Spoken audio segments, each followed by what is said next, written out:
Greetings, dear ones. I'm Kryon of Magnetic Service. We've spoken of this before. You notice that my partner is ready to go.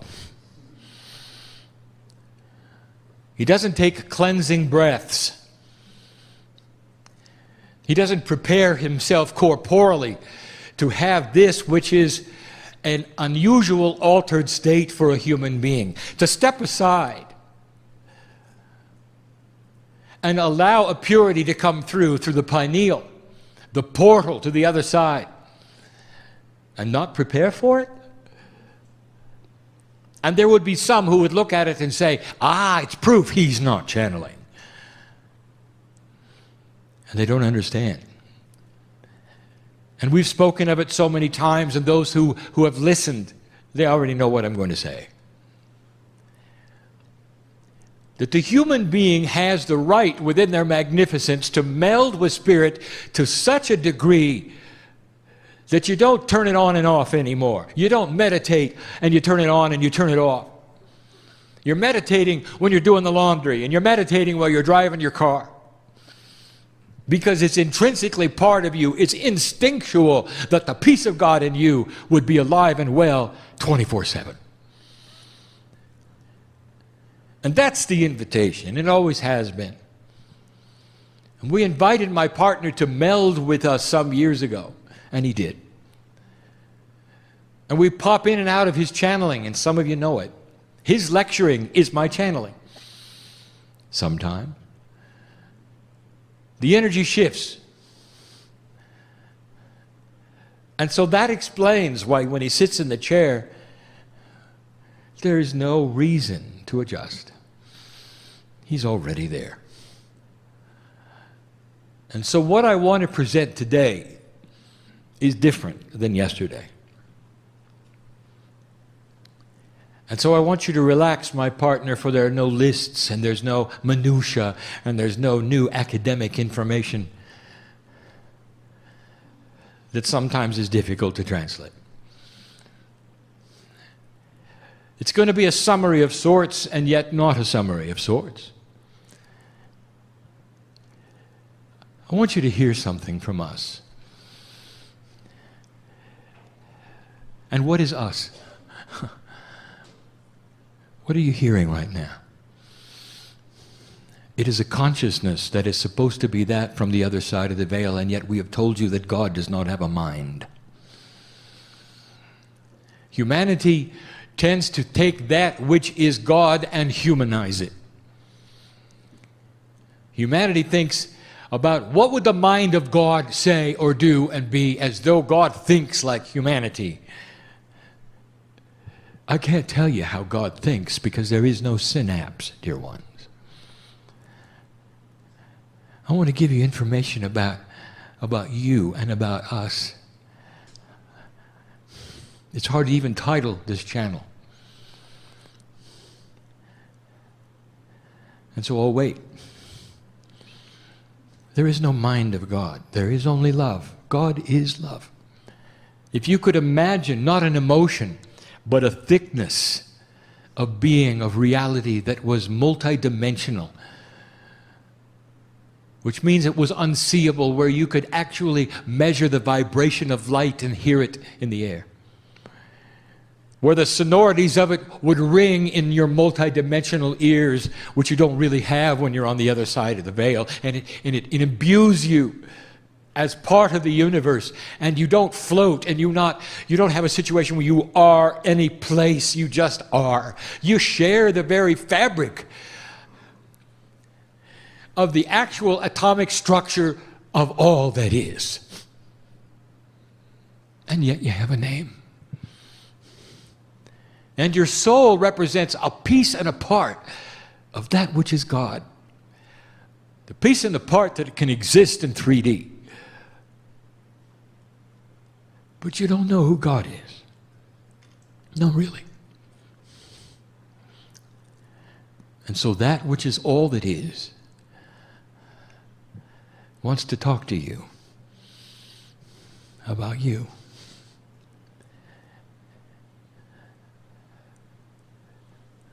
How do we feel about you?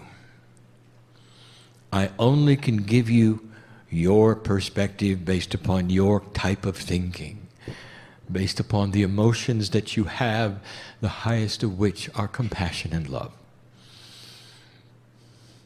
And they are poor substitutes for the reality of God. We were there when earth was being prepared. Before any life was on the planet, we were there. It's difficult for you to know that you were too. But the peace of God that you call your soul was with us and is us and still is us. And so everything I say now, you were there too. Watching the planet being formed, knowing absolutely what was going to happen. That the potentials would create life over a long period of time through several starts, ending in photosynthesis that would give you that which was the beginning of the evolution of life. And we were there.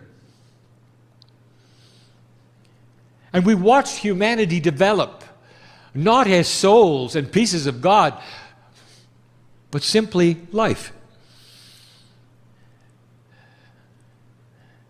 Until it was ready to be seeded. And this is where I want you to depart from what you'd been told, or perhaps the traditions. You're a very new life form, dear human being. A very new life form. The galaxy is old. And through a period of millions of years before you ever awakened to being a human, this process was alive and well in other planets, in other places, with similar tests. There is a reason behind this.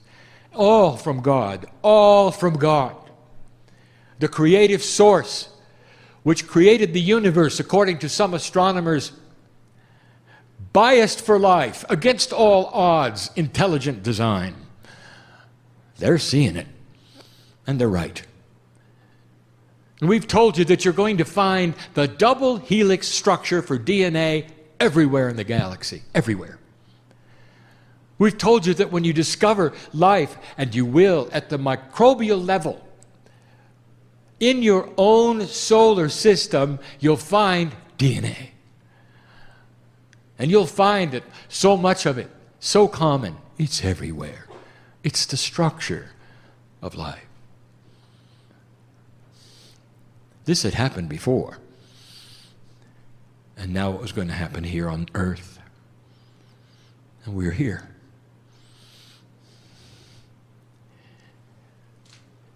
When the creative story occurred, and it's important for you to understand, the creative story is that when the earth was treated with a beautiful scenario of spiritual choice and duality was given to humanity. You were simply life, precious life, before that, but you didn't have a soul. And the timing of it was very recent. 100, 200,000 years done very, very slowly. It corresponds with the creation stories of so many organized spiritual groups. It doesn't mean you have to believe that you came from the stars. It's good enough if you believe that you're part of God and that the creation was part of God and that it was appropriate and beautiful. And you were given, for the first time, spiritual choice. The duality was born. And you can call it whatever you want to. You can call it dark and light and good and bad and evil. It's duality. It's just energy. Free choice to find what is inside that was implanted as God or not. Part of the test of the planet. Not of the test of the human being, the test of energy on the planet. There is a reason for all of this. and the seeds that you have inside given to you beautifully in what has even been called the Garden of Eden, which is the metaphor for earth, speak of the magnificence of the Creator inside, and therefore you're born with it that way. And you have the duality so that you can choose what you're going to do with it, or whether you're going to find it. And then we start to get technical, and we talk about the fairness of the test. Your DNA is designed for 100% efficiency, and only the masters had it. In order for it to be a fair test, you'd have to design what degree of efficiency would occur. And so it started at about 50. But in the DNA were all of the attributes for activating 100.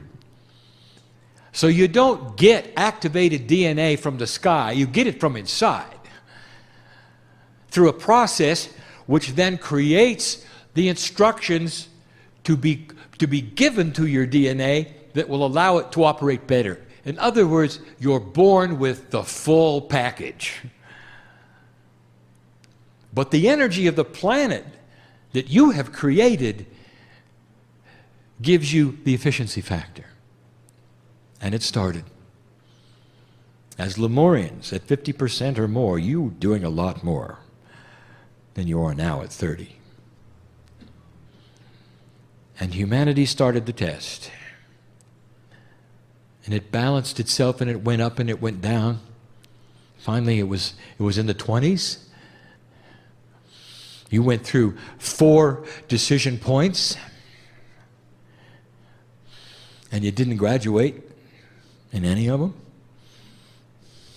That was your choice. Gaia cooperated with pandemics in some of them, plagues in others, and you had to start over. That's a free choice. This was the 5th one, dear one. Who is an old soul? The ones in the room who have awakened and recognized there's more than they've been told. That their intuition gives them some cues, perhaps, not just that the age is changing or the energy is changing, but maybe they are changing. And it's happening all over the world. Who is an old soul? You could define an old soul, if you want to, as a certain number of lifetimes on the planet. And we're not going to become academic like that. We're just going to say it's the ones who have been here a long time. And so when you awaken, you've been both genders. You've gone through the things that awakened souls go through. You've come into the planet perhaps with a lack of self-worth because of it. We know who you are. And I want to tell you something about coming and going. I want to tell you that through all of this process and all of these years, and what you did with duality, all of it, we were there. And there's never been a time where God the Creator has turned its back on any human. Do you hear me? Or any race, or any city, or any town, or any group, any more than you would with your children. Ever. And yet, in order to manufacture certain kinds of energies, there are those who would tell you, well, God is judgmental. God has the mind of a human. God gets disappointed and angry, and that's not love. That's not unconditional love. We're with you as the creative source of the universe, not as a tiny deity that gets angry or judgmental or would put you into a place where you'd suffer. Do you hear that? We're with you. We're with you. And for all of those lifetimes, no matter what you did with your DNA, No matter what efficiency you decided to have it, we're with you. As I said this morning, it's almost like we were hoping that there'd come a time when you discover that spiritual point, and old souls did. You couldn't help it. After hundreds of lifetimes, you would awaken and you'd know there was more than what you'd experienced. And you started to push the envelope of consciousness. And some of you were then the gurus and the shamans, the healers of the day, and the ones that were branded unusual or even witch-like. You awakened. Oh, we were there. Now let me give you an insight of what you would call the mind of God, dear ones. Because there's a whole lot of covenant going for the old soul. And what you would call death would occur, which is simply a transition of energy. And through a process, you would end up again as part of that beautiful collective which is the universe, where I can't explain who you are, because there is no place, there really is no who. We are one, and yet you're individual. What a beautiful system this is. And we've told you there's a party for you, and there is. It's a God party. We can't tell you about it. And you start to hear the music again. And it fills every part of the multidimensional love that you are. And it sings to you all the time. It is the song of God. It is done in light, and you resound with it, and you carry it with you. It's difficult to explain. But in the process of your coming and going, there is dialogue. We talk about synchronicity. We talk about life lessons. Some of you call them contracts, and they're not. The contract would indicate that you sign up, never changes, you got to go through something, no matter how hard it is. It doesn't give any credibility for anything moving or changing. How human. You never realize that everything is changeable. Everything. And that's the beauty of your power. You come in with one contract, something happens, you graduate to another. You come in to write one book, you write 18. You come in to write 20, you write 2. Because things happen along the way. You meet people, and they react with you in ways you cannot predict, and it changes them and changes you. And we're there. How many of you feel us? I want to just watch them. We're part of you. We're there all the time. And you're so compartmentalized that humans did something very interesting with the energy of duality. They gave it names. They gave it energies. They assigned entities to it. They created evil. They created sin and judgment. They created a human thinking God that would then process it all the way a human would. They even have jails that God put you in between heaven and hell. Does that sound like the love of God? Does that sound like the creative energy of the universe? Does it sound like it? Do you feel that? It's the human brain working the best they can to figure it out. And we're there. You come and you go. Now, in your logic, you might say, well, if we have all of this difficulty as an old soul, and we go through all of these machinations of energy and misunderstanding and burning at the stake and being the one at the edge of the village nobody ever talks to because the medicine man is great for healing, but don't get next to him because they're weird. It's not a good life. And Kryon, you're saying we go through that over and over and over, and every time we come, we want to come back? That just doesn't make sense. So let me tell you yet again about our relationship with you. you have our God DNA. The piece of you that is us, you can say it's God DNA. You can't measure it, you can't see it. You're part of the whole. And when you come home and you realize you're part of the universe and this galaxy to a place where you watch the earth form, it changes your perspective. That a lifetime is a blink of an eye. And the puzzle, if you see it being solved, you can hardly wait to go back. And you start to recognize that as an old soul, you are building a lineage, a storehouse of experience that literally stays on the planet through the crystalline grid. And when you come back, it picks up where you left off and you keep going.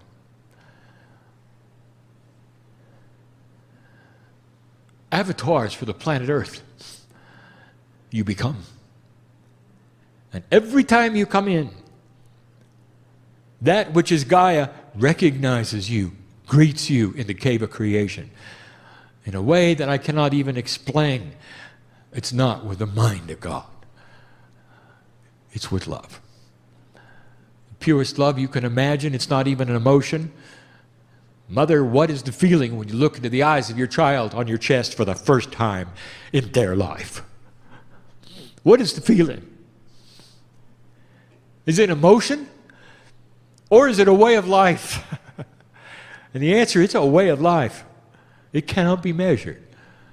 And that's just a tiny bit of who we are. We're always there.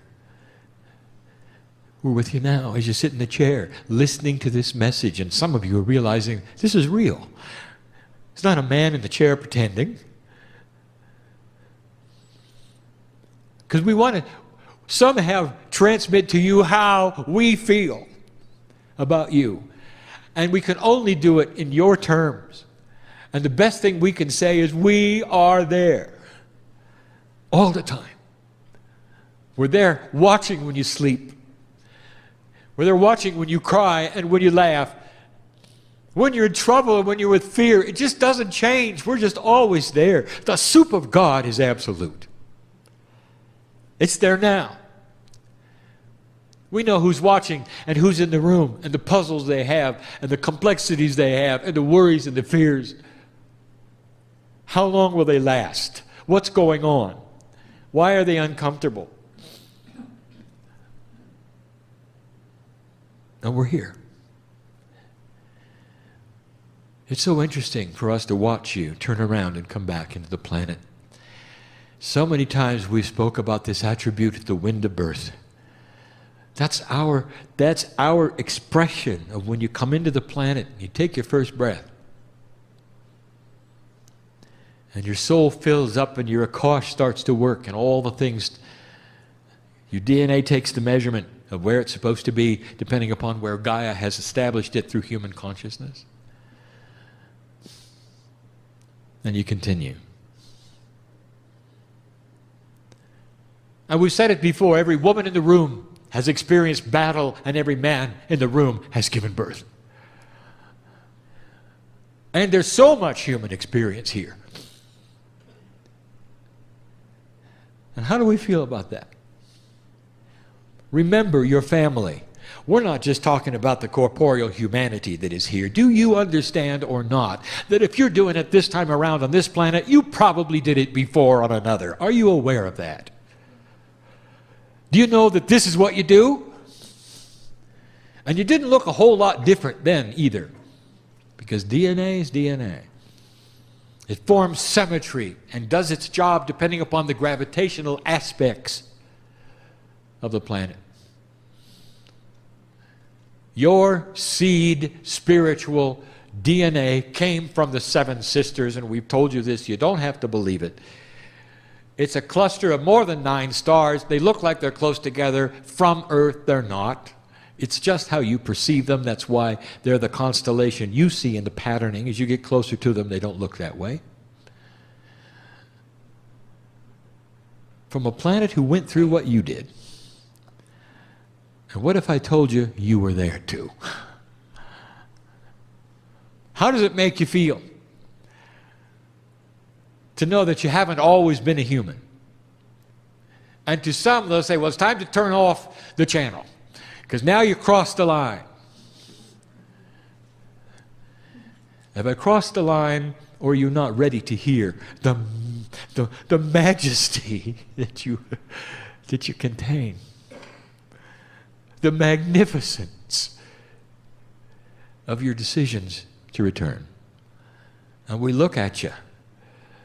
When you have that which is the pure love of God about ready to step into this planet and separate into so many parts, keeping some of you on my side of the veil, some of you in your corporeal body, and others in your guide sets. And we've explained it. It's so complex.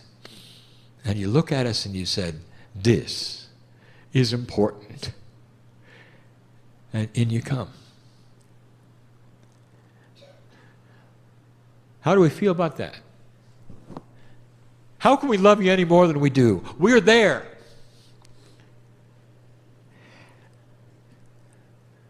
Some of you willingly, for the lesson that you need to teach others to kick them into a place where they will examine themselves, will come in and die as children. How about that?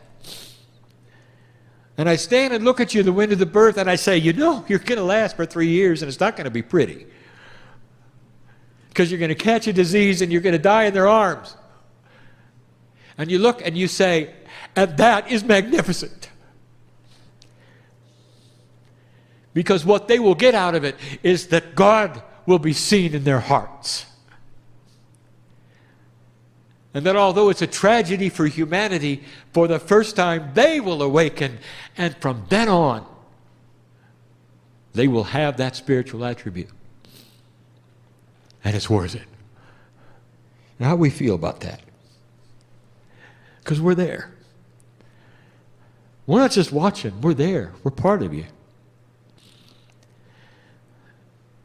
How can I go further? I want to tell you, humanity, and anyone who's listening, we are so close to you.